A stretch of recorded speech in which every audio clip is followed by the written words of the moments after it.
The anime begins by presenting the story of a world created by a goddess, where 9 different races live together: Dragonutes, Elves, Onifolk, Dwarves, Demonkin, Dark Elves, Centaurs, Beastfolk, and humans. Among them was Light, a young human who dreamed of becoming an adventurer to give his family a better life. Determined, he said goodbye to his hometown and set off in search of money and power. Upon arriving in a large city, Light was pushed around by the crowd but kept moving forward until he found the Adventurers Guild. As soon as he entered, he introduced himself to the receptionist, who asked if he wanted to register as a new adventurer. He confirmed, and the woman explained that every beginner started at the lowest rank, rank F, then asked if he had any special skill. Light said he had a skill called Unlimited Gacha, capable of summoning random cards. To demonstrate, he activated his power and made a bent fork appear. The receptionist was speechless, trying to justify himself. Light said that the gacha was useful, but when he continued the tests, he only managed to summon a rotten apple and a piece of moldy bread. Embarrassed, he explained that this didn't usually happen. The receptionist confirmed that he indeed fit perfectly into rank F. After receiving his adventurer card, Light asked for some missions. She told him to look at the quest board, but noticed by his expression that he couldn't read. Because of that, she offered him the jobs no one wanted: cutting grass, carrying dirt, and collecting firewood, warning him that the payment would be low. Even so, Light gladly accepted the simple tasks. After a long day of hard work, he earned enough money to rent a room at an inn. However, before he could rest, 3 beastmen surrounded him, knocked him down, and laughed at him. The leader took the money he had earned, mocking him for causing such a fuss over so little. Light asked them to leave him alone, but the wolf man punched him, throwing him to the ground.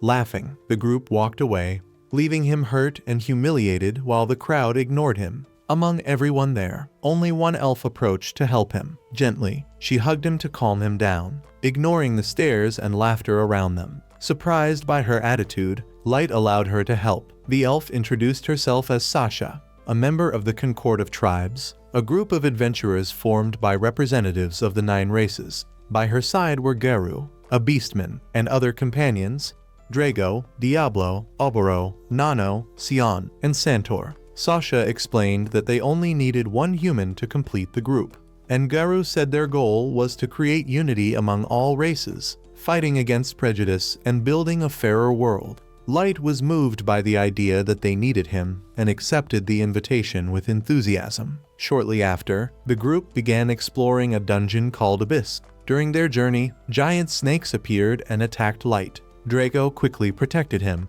while Sasha took down another serpent with her bow, warning him to be more careful. Sitting beside him, she treated his wounds gently. The others began teasing her for acting so protective. Embarrassed, Sasha tried to hide it, saying she was only taking care of a teammate. But the group kept laughing, making her blush. Drago reassured Light, saying that making good tea was contribution enough. Amid jokes, everyone went deeper into the dungeon. When they reached a dead end, Drago asked them to stop. Light thought they were taking a break and began preparing tea, but Drago interrupted, saying they didn't need him because they were expelling him from the group. Light thought it was a joke, but Drago's expression remained cold. Garu confirmed it, saying they didn't need him anymore. Sasha, who had once shown kindness, now looked at him with contempt. Sion and Nano also mocked him, calling him useless, while Diablo and Oboro felt relieved to get rid of what they called dead weight. Confused, Light asked why they were being so cruel after all their kindness. Garu revealed that it had all been an act. They only wanted him to join the group. When Light asked why, Drago explained that they had recruited him because of his special ability, believing he was a maestro capable of summoning valuable powers. But after realizing that unlimited gacha was worthless, they decided to get rid of him. Light tried to argue, saying that even if his ability was unpredictable, he could still help, but Garu just laughed, calling him a failure and saying that a talentless human had no place among them. Thus, abandoned and disillusioned, Light realized that all their camaraderie had been nothing but a lie. Sasha thought they had already taken too long to get rid of him. She felt enormous relief even knowing they could obtain a maestro's blood. Just imagining marrying someone as inferior as Light made her entire body shiver. Light was speechless after hearing that, and Drago decided to end things once and for all. He ordered Garou to finish off the boy before other adventurers arrived, and only then did Light realize the real danger he was in. Seeing their threatening looks, Light understood they intended to kill him. Drago stated they had received orders to eliminate any potential problem. Garou drew his wolverine claws and lunged forward, slashing Light's face. The boy panicked as he saw the blood dripping down. While the group watched coldly, he ran away screaming, overcome by fear. Garou mocked him, saying he could run all he wanted, he would just end up as food for the monsters of the abyss. But Sasha shot an arrow that struck his leg, stopping any chance of escape. Light fell to the ground, and Garou amused himself with his pain. He kicked him hard in the stomach, sending him forward, and kept beating him mercilessly until Sasha interrupted, reminding him that they needed to make it look like an accident. Then Garou raised his claw for the final blow. Facing death approaching, Light crawled, desperately trying to stay alive. Garou grew excited at the sight, watching the weak boy struggle for his life. Suddenly, Light's hand touched a teleportation trap. Drago shouted for Garou to kill him before the spell activated.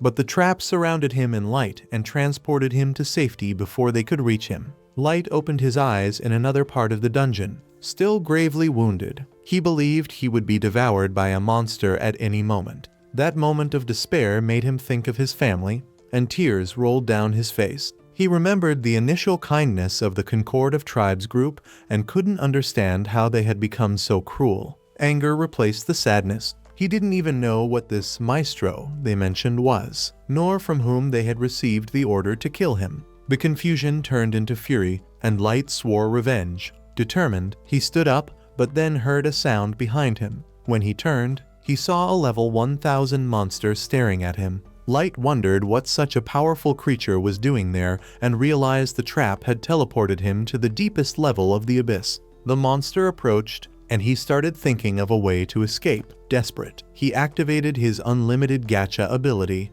summoning a large magic circle in front of him. To his surprise, Light saw the circle release an intense aura, and then a girl dressed as a maid appeared. In the blink of an eye, she completely destroyed the monster. Before Light's stunned gaze, the girl cleaned all the creature's remains with a simple wave of her arm. She approached and knelt before him, healing each of his wounds with magic. She apologized for acting without permission, saying she couldn't stand seeing him hurt, and humbly asked him to tell her his name. Light introduced himself. Enchanted, the girl repeated his name several times and declared that, according to the maid's code of honor, she swore total loyalty to him. Not understanding who she was, Light asked her name, and she replied that she was May, the ever-seeking maiden, level 9999. May explained that she was a super ultra rare card from Light's unlimited gacha. The boy said his gacha only produced trash and found it impossible that someone so incredible could have come from it. May replied that she was just a simple maid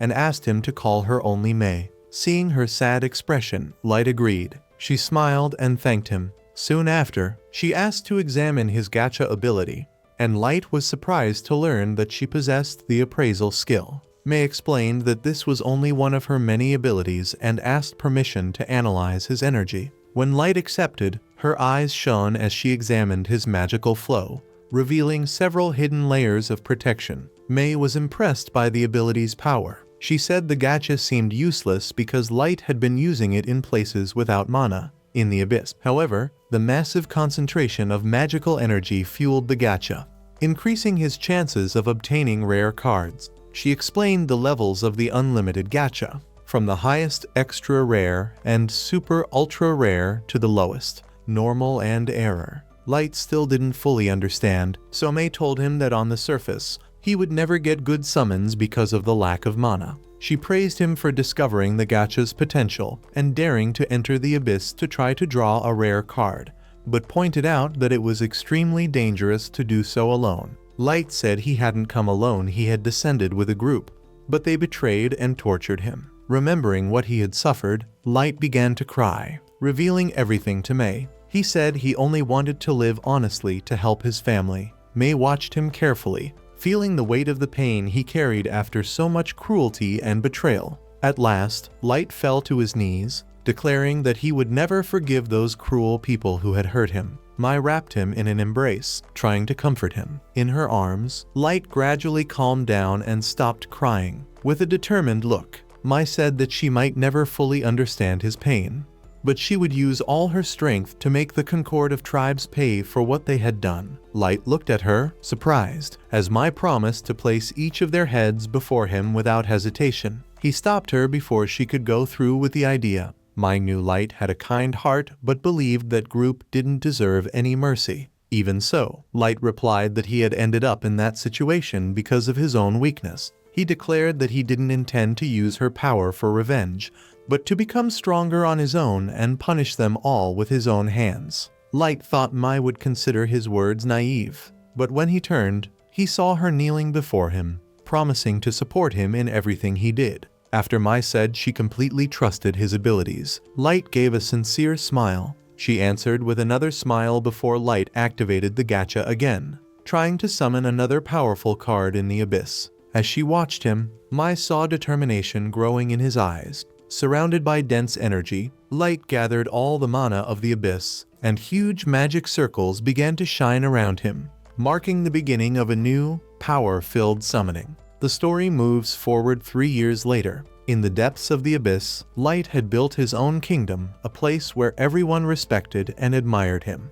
As he walked through the city, a resident approached to warn that the snack supplies were running low. Light replied that he would inform the administrator about the issue. This had been happening because the population had grown a lot in recent years, and perhaps it was time to review the entire logistics system of the kingdom. Curious, Light asked what the other members of the quartet were doing. Mei explained that everyone was diligently carrying out their duties. Yuki, for example, was on an exploration mission in the upper parts of the abyss, drawing new maps. Light thought that was an excellent decision, even though the surface forests were full of monsters. For a creature tamer like Aoyuki, that posed no danger. Then he asked about Ellie's progress, and Mei replied that she was doing very well, dedicating herself to developing new spells according to Light's grand plans. The king commented that there were many projects happening at the same time and hoped Ellie wouldn't end up overworked. Mei assured him there was nothing to worry about since everyone felt happy to serve him. Soon, he asked about Mizuna. Mei explained that she was patrolling the castle gardens as usual. Mizuna was a hand-to-hand combat specialist, but aside from that, there weren't many important tasks for her at the moment. Light thought it was great to have her around since her presence made the castle livelier. Later, as he crossed another room in the castle, Light was greeted by Jack. Mei scolded him, saying he should treat the master with more respect, but Light only smiled and said it was fine, as he saw Jack as an older brother. He said goodbye to Mei and told her he was going to train. The two began an intense physical training session, exchanging blows with speed and precision. Meanwhile, Mizuna continued her patrol through the castle. Some maids praised her for her good work and asked for a favor.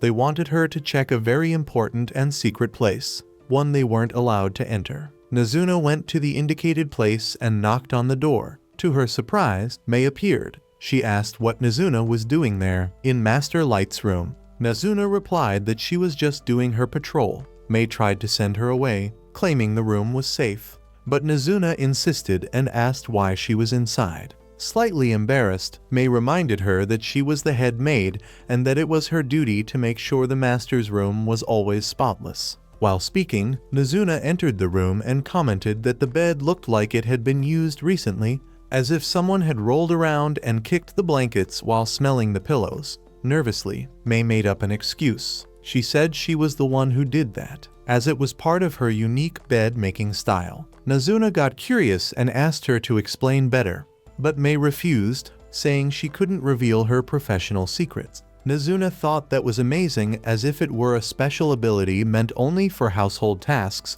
and said that Mei truly lived up to her reputation as the master's first and most important summon. Mei breathed a sigh of relief that Mizuna believed everything without suspecting a thing. Before leaving, Mizuna remembered a message from the maids for Mei. She handed her a letter that read, "We demand that all maids have the right to clean Master Light's room. You cannot monopolize this duty. Vote yes to remove the tyrannical head maid." Mei sighed and said she would deal with it later. To thank her, she handed Nazuna a few coins, and the girl happily left to spend them. At the market, she came across several options but didn't get confused. Her stomach already knew what it wanted: dorayaki and milk. Later, Nazuna went to the castle balcony and found Aoyuki there. She asked what her companion was doing back. Since she thought Aoyuki was still exploring the surface forests, Aoyuki only replied with a meow. Holding her dorayaki, Nazuna said she wouldn't share it. Aoyuki meowed again. Nazuna commented that she could keep meowing all she wanted, but she didn't understand what that meant. She asked if Aoyuki had found any strong monsters during the exploration and offered help, saying that even though she was summoned later, she considered herself the older and stronger sister. Aoyuki calmly explained that it wasn't like that she had just finished the map Mei had requested and returned to deliver it. Nazuna laughed and congratulated her with a friendly pat on the back before returning to her patrol. This time, she decided to check the throne room. She felt sad for not having seen Master Light that day, and missing him, she approached the throne and leaned against it, daydreaming. She ended up bumping into part of the decoration and breaking it. Panicking, she tried to put the piece back in place and ran out of the room. Meanwhile, Light continued training with Jack until his companion suggested they end for the day and take a bath. Light agreed. Inside the bath, Jack commented that the master had almost completely mastered using his own body as a weapon. Few in the abyss could face him on equal terms, and on the surface, that number would be even smaller. Even so, he warned him never to let his guard down. Light understood the advice. The surface world was full of mysteries, but he had no intention of being careless. There was still a purpose he needed to fulfill his revenge. Later, Mei gathered the maids because of the letter Nazuna had delivered. The young women apologized, saying they just wanted to ease their boss's workload since she had been very busy. Mei, however, rejected the request and assigned them to clean the corridor leading to the throne room by hand, without magic or tools. The maids protested, saying it would be impossible to clean such a large corridor. But Mei replied that it was possible and that a maid's path begins with a single step. She announced that she would soon depart for the surface on a mission ordered by Light and expected everyone to keep the castle spotless during her absence. Nazuna was walking through the city streets, carefully observing a gauntlet she had wanted to buy for a long time. While examining the item, Ellie approached, curious, asking what she was doing there and if she had come looking for sweets. Nazuna firmly denied it, explaining that she was just admiring the gauntlet. Then she asked what Ellie was doing in the city, since she thought she would be busy with some construction or inspection. Ellie replied that she had finished her work ahead of schedule, so she was back. In a teasing tone, she called Nazuna an idiot for not realizing something so simple. Nazuna immediately defended herself, saying she wasn't an idiot and could prove it after all. She knew all the multiplication tables, but when she tried to recite the table of number 1, she got it completely wrong. Seeing that, Ellie thought her companion's stupidity truly knew no limits. Nazuna retorted that people who called others stupid were the truly stupid ones. The provocation worked, and Ellie, irritated, replied that Light considered her an essential part of his revenge plan. Unlike Nazuna and her tiny brain, with a tone of superiority, she added that, a few days ago, she had tea with Light to discuss the progress of the plan, and that next time, she intended to reserve a private space for them to have dinner together with some nighttime entertainment included. Nazuna thought that was unfair and said she also wanted to have tea with Light. Ellie asked if she only wanted the tea, and Nazuna replied yes, not understanding the point of the question. Ellie thought to herself that yes, there was something hotter than tea involved and wondered whether Nazuna was just naive or completely childish. Ignoring the teasing tone, Nazuna commented that Ellie was amazing with magic but weak in hand-to-hand combat. She said that if Ellie ever needed help, she could count on her for any fight. After that, she said goodbye and went back to her patrol. Meanwhile, the castle maids were furious. The punishment imposed by Mei seemed unfair, since all they wanted was to clean Light's room actually, so they could smell his sheets and pillows. They complained that the head maid was always overloaded with tasks and didn't understand why she wouldn't let anyone else take care of that room. They recalled that Mei was Light's first summon, and that it took 3 months before Aoyuki was summoned as the second. Consumed by curiosity and jealousy, They began to imagine what May might have done with Light during that time alone. Their assumptions became increasingly bold, to the point that they wished, out of envy and anger, for a curse to fall upon her. That was when May entered the room, having overheard part of their words while passing through the corridor. The maids tried to cover it up, flattering her in sweet tones, but it was useless. In the end, they confessed they were jealous of her relationship with Light. May sighed and explained that during the 3 months before Ayuki's summoning, Master Light had spent all his time reading and practicing different martial arts styles. There had been no room for any of the fantasies they were imagining. She also said she had come because she thought she might have been too harsh in ordering them to clean the entire corridor.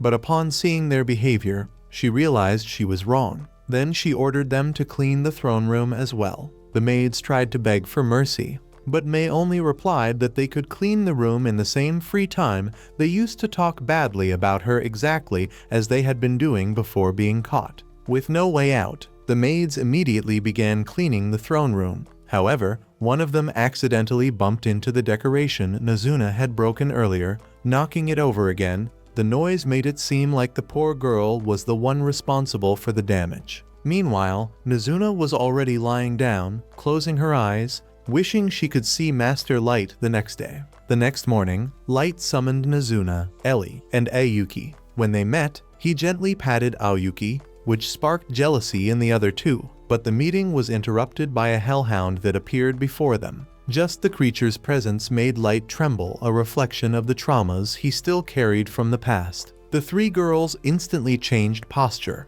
ready to eliminate the monster, but Light calmed them down. Given their power, that dog looked like nothing more than a harmless pup. Then Light revealed the reason for summoning them. He had just received a message from May. It was time to put the plan into action. The prey had finally taken the bait. After 3 years of preparation, the time had come to serve the first course of revenge. The scene then shifts to the Beastmen Federation, in the City of Wolves, where Garou was practically worshipped by his kind. While he was being revered, Garou noticed a human collecting trash. With a look of disdain, he humiliated the man, spat in his face, and ordered him to get out of his sight. Soon after, he headed to a bar, where he continued to be treated like a true celebrity, the pride of the Beastfolk slums. Everyone talked about how he had gone from a nameless orphan to one of the main candidates to become the next leader of the Wolfmen. His followers surrounded him, full of admiration, dreaming of being like him.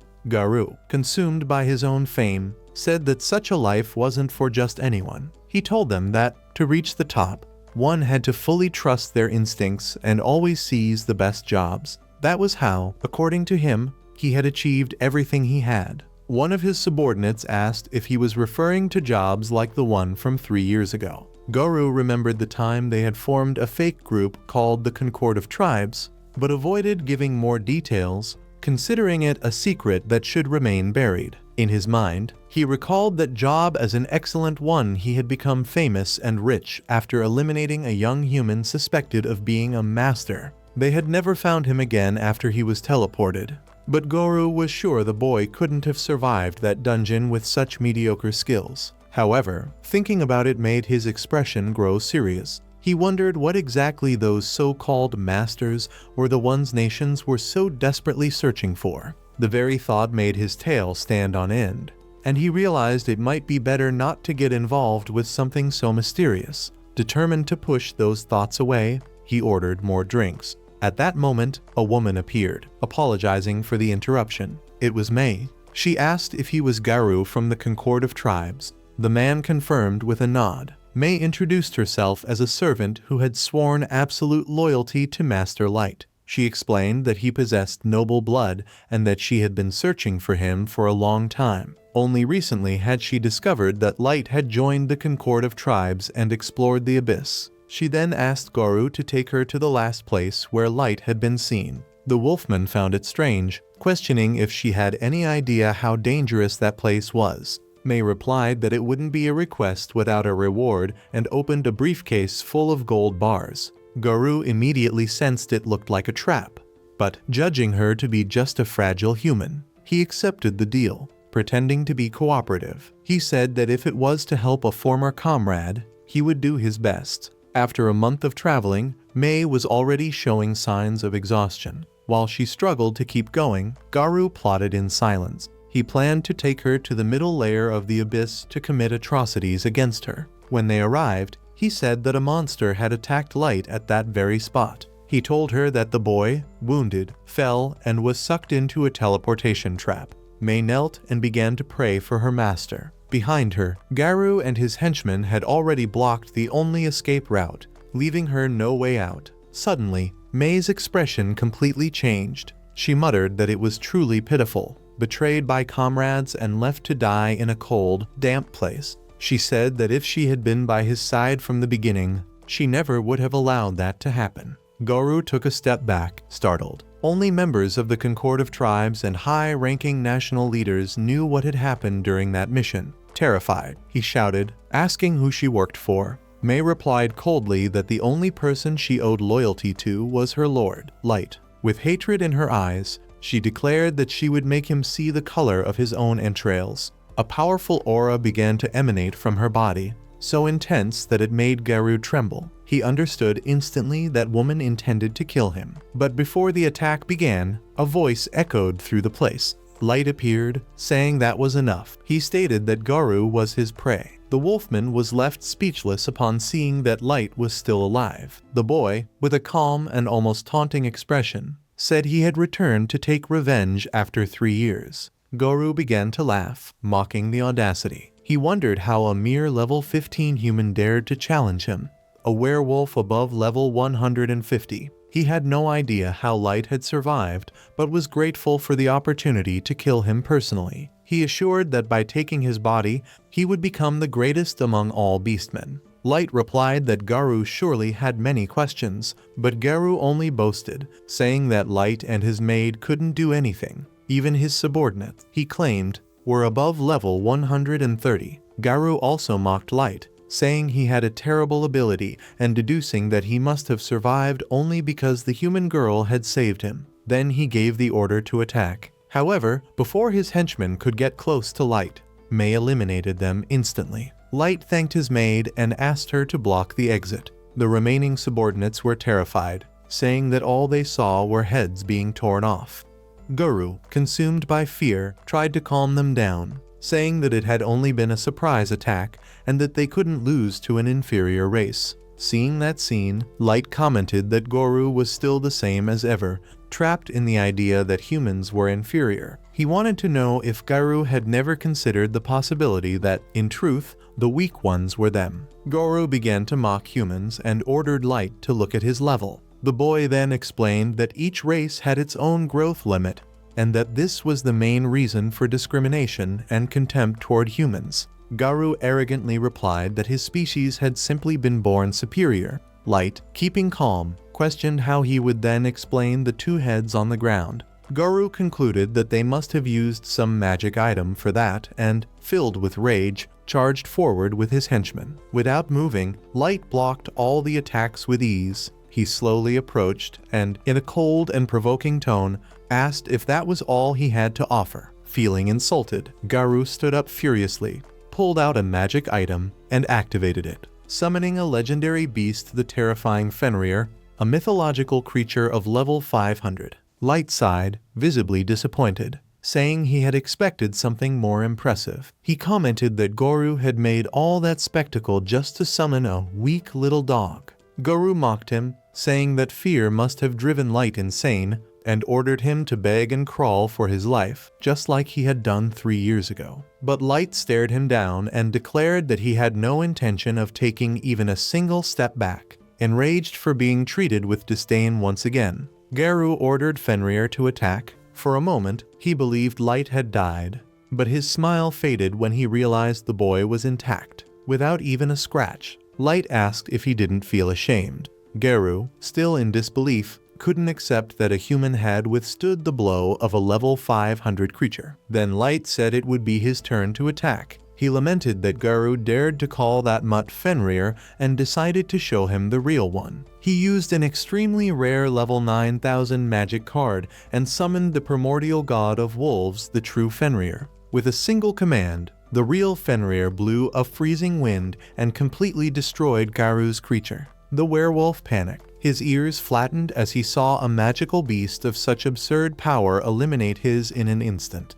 Light commented that even he himself could have easily defeated a level 500 creature. Right after that, he revealed his level. Guru was paralyzed when he saw the number 9 and 999. To him, it was impossible. The maximum level of a human should be 100. He accused Light of being a fraud, saying that even after 3 years, he hadn't changed one bit. As if time hadn't passed at all, Light calmly explained that he had stopped his aging with a magical artifact, the Bracelet of Youth. He said he did it so he would never forget the despair, pain, and anger he felt the day he was betrayed by his former comrades. Confused and fearful, Guru began to wonder if that was really the same Light he knew. But he soon decided it didn't matter one way or another. The one before him wanted to kill him, so he threw his weapons to the ground, bowed, and begged for forgiveness. He said he was only following orders from his country and placed all the blame on his subordinates. He tried to appeal to the memory of the times they fought together in the Concord of Tribes, calling him Master Light and pleading for his life. His own henchmen began calling him a coward. Light remained expressionless and said he had a question. He wanted to know everything Guru knew about the class called Master. The werewolf explained that his superiors had only ordered him to find them. Light wanted to know the reason for such a desperate search, but Guru admitted he had no idea. Then the boy asked why they had tried to kill him after discovering he wasn't a master, but Guru still couldn't answer. Light turned the question to the henchmen, and they all began claiming they knew something. Before they could say more, May eliminated them without hesitation. Lying to her master was something that could not be forgiven. Now completely terrified, Guru was questioned again by Light. The boy wanted to know if he would stand any chance of winning in a war against the surface nations, ordering Guru to use the intuition he was so proud of. He warned that if he lied, May's eye of judgment would detect it instantly. Overcome with fear, Guru ended up wetting himself completely. Stuttering, he said that Light was indeed powerful and that he would certainly have a huge advantage at the beginning of a war. But it wouldn't last. He explained that no matter how high Light's level was, he was still just one man. The nations possessed countless weapons and magical devices accumulated over the years. If they used all those resources, not even he would be able to survive. Light agreed, saying that was exactly the conclusion he had reached. There was a limit to what a single person could do. Deciding he still had more questions, he ordered Guru to follow him. Using a teleportation card, he took him directly to his castle. When they arrived, a gigantic army of creatures of various races awaited them. As they walked, everyone bowed before Light. Guru couldn't believe what he was seeing. If someone had told him, he would have thought it impossible, but witnessing it with his own eyes almost made him faint. Light sat on his throne and ordered everyone to raise their heads and display their stats. That was the power he had built over the last 3 years. Fear completely took over Guru, and even his fur turned white. Then, Light repeated the question. If a war began, would he be able to defeat the surface nations? Guru remained silent, but his expression already revealed the answer. As a reward, Light announced that he would keep him imprisoned in a state of eternal despair, so that he could experience suffering worse than death. In his thoughts, Guru reached a terrifying conclusion: Light could destroy everything in an instant. To him, that man was the true Lord of Destruction. With difficulty, he asked if Light planned to become a god. The boy replied with a faint smile, saying that wasn't a bad idea. Then he added that the real question was, what kind of god would he become? A god of kindness or a god of fury? He said that, depending on what he found along his path, he could bring happiness and prosperity or spread death and despair. And he concluded that, as for the kind of god he would become, he would let the world itself decide. He declared that the time had come to go to the surface, to leave the darkness behind and walk toward the light. Already on the surface, Light runs with excitement, eager to see his family after so long. But his heart shatters when he discovers that his hometown has been completely destroyed. Even so, he refuses to lose hope. He didn't find his siblings' bodies among the dead, and he believes they might still be alive, dreaming of the moment they can meet again. Gold approaches and asks if Light is all right. The boy says he is, and then Gold suggests they keep moving. as he doesn't want to camp outdoors on their very first day outside the abyss. Nimemu scolds him, saying he shouldn't speak that way to his master while he's still mourning. But Gold replies that everything he does is for Light's sake, and unless she wants to see him spend an uncomfortable night, it's best to avoid sleeping in the open. Thinking about it, Nimemu ends up agreeing. Light interrupts them, saying they can look for a place to stay later. For him, the most important thing right now is to gather information. Even though he has enough power to face the nations on the surface, that doesn't mean they should march straight into war. He is convinced that the destruction of his city is connected to the fact that he's a master. An aura of energy surrounds him, and he questions in his mind the true value of a master, trying to understand what makes it so important that it justifies so much bloodshed. If he discovers that the truth behind it all is twisted and cruel, he vows to turn the surface world into a blazing hell. Gold comments that it would be best for Light to contain his anger when they're in a city since his aura alone can be deadly. The boy apologizes and then pulls out a card, the Mask of the Fool. Before moving on, he silently bids farewell to his parents, promising never to forget everything they did for him. While flying, Nimemu asks what Light's plans are from now on. He replies that while they're on the surface, they should call him Dark. His goal is to register with the Adventurers Guild and climb the ranks by completing missions. That way, he can gather information about the other members of the Concordative tribes. For now, he just wants to focus on raising his ranking. The servants agree, and soon they spot the city of Dagas. Dark decides to land a bit before reaching it and continue the rest of the way on foot to avoid drawing unnecessary attention. Further ahead, they find a group of dwarves trying to rob a father and his son. The thieves quickly notice the shine of Gold's armor, but before they can react, Dark orders Nimemu and Gold to deal with them. In no time, all the dwarves are captured and tied up. The man thanks them profusely and offers them a ride to Dagas. During the trip, the boy beside his father excitedly says that they're incredibly strong. He had never seen a human defeat dwarves so easily. The man assumes the group plans to explore the local dungeon, but Dark denies it, saying they're only aspiring adventurers. The father and son are surprised by his answer. Dark explains that the real reason for their journey is to register with the guild and raise their own rank. The man smiles and says they're heading to the right place. He explains that Dagas lies south of the Dwarven Kingdom, east of the Human Kingdom, and west of the Elven Kingdom. Despite the conflicts among these nations, the city's dungeon is famous for its quality, attracting countless adventurers and making the place prosperous even with its rural appearance. Since there are many humans there, he's able to run an inn especially for them.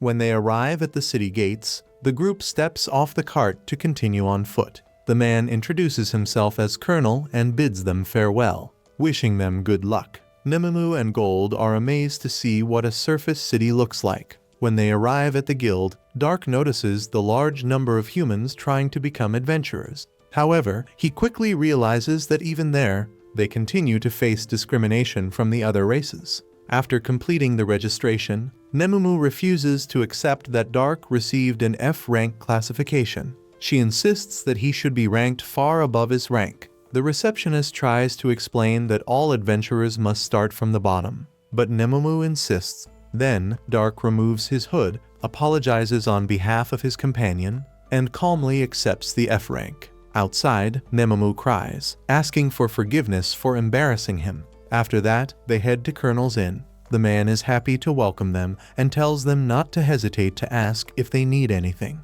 Dark requests to rent the entire upper floor for a month and asks that no one go up there during their stay. He hands over a bag of coins and asks if the amount is enough. Colonel tries to refuse, saying he can't accept money from those who saved his and his son's lives. But Dark insists humbly until he accepts. In the room, Dark uses the cards of silence, magic block, and detection, ensuring they can rest without worrying about magical surveillance. Nimemu comments that she understands why he came to the surface, but reminds him that, no matter how powerful he is, there's always a risk of getting hurt up there. She suggests he could have stayed in the abyss, where it was safer, and let them handle everything here. Her words infuriate Dark, and his energy begins to spread throughout the room. He asks if she's trying to exclude him from his own plan for revenge. Immediately, Nememu kneels and begs for forgiveness. Gold steps in, trying to calm things down, saying that some things, no matter how dangerous, can only be resolved by the person themselves.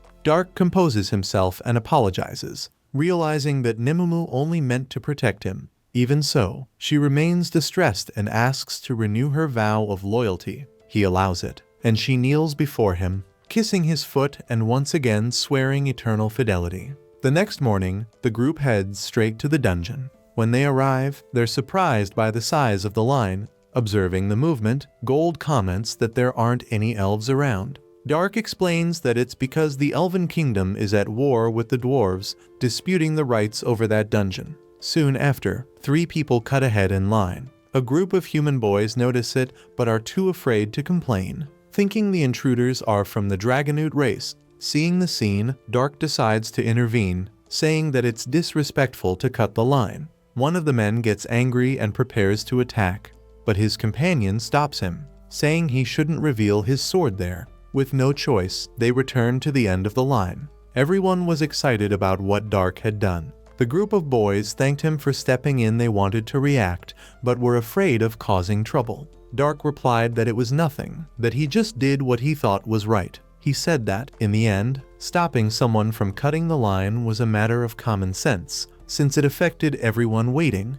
One of the boys, curious, asked if Gold's armor was really made of gold. Many people around also seemed eager to know. Nememu explained that it wasn't, and added that forging armor from such a weak metal would be useless. Gold only used that color as a symbol of his loyalty to the Knight's Code. The group's leader asked if it was their first time in that dungeon. Dark confirmed and wanted to know how he could tell. The boy replied that it was easy to notice because the dungeon's floors were huge, and everyone who explored it carried camping gear inside. But Dark's group had nothing like that. Soon, the dungeon gatekeeper called the boys to enter. Dark commented to his group that they needed to be more careful. They always used an item box, which made them forget to bring some luggage, something that could draw unnecessary attention. Shortly after, it was their turn to go in. As they descended, Dark commented that it was his first time in a dungeon other than the Abyss. He found it curious how these structures existed in so many places, with such different shapes and sizes. However, he knew the key to understanding this mystery lay in each dungeon's core, though even Ellie had failed to analyze them. Each dungeon practically had its own world, with unique creatures and environments. He then activated 3 cards: Clairvoyance, to locate the path to the next floor; Concealment, to avoid being detected by enemies; and Escape, to move along the shortest route. Gold complained that it made things boring, but admitted it was a practical strategy to reach their goal faster. Meanwhile, the man who had argued with Dark earlier revealed himself to be an elf. Enraged by the humiliation he had suffered, he slaughtered several orcs with brutality. His name was Kaido, a legendary hero who carried the blood of a master. Yanok tried to calm him down, saying they were there to hunt the trolls on the 3rd floor, and that wasting time on weak orcs was foolish. But Kaido remained angry, believing he had been disrespected because of his level, which he considered low. Yanok countered, saying that a level of 1500 was far from insignificant. In fact, it was impressive even among elves. Pretending to sympathize, he claimed to understand how Kaido felt since he too had been exiled by those who couldn't comprehend his research. With a disguised smile and a dark tone, he said his studies could help Kaido increase his level. Kaido, however, didn't trust him. In his thoughts, he decided that as soon as the Dark Elf fulfilled his promise, he would be eliminated without mercy. Meanwhile, Dark and his group had already defeated all the trolls on the 3rd floor. They planned to take only the monster's magic crystals as proof that they had truly reached that point in the dungeon. On their way back, they saw the group of human boys fighting some goblins. Their teamwork wasn't bad, but Dark appeared and commented that they needed to keep their full focus on the enemies. Then, he pointed out an important detail while they were fighting. They hadn't noticed a forest snake sneaking up on them. He defeated it before it could cause any trouble. He explained that the snake's bite wasn't fatal, but it would paralyze someone for a few seconds, enough to break the group's formation completely. Moments later, Dark and his companions sensed a presence approaching. A pack of monstrous wolves came running through the forest. The boys panicked and shouted for everyone to run. But Dark realized that the wolves posed no real threat, they were simply running past them, fleeing from something far worse. A few seconds later, the reason appeared. An enormous monstrous grasshopper emerged before them, and it became clear that it was from this creature that the wolves had been running in terror. And that's how we end the 4th episode of the anime Shinjitita Nakama Takai Nai Dungeon Okuchi. If you want the continuation of the next episodes, leave a comment below, and don't forget to subscribe to the channel to catch the upcoming videos. See you next time.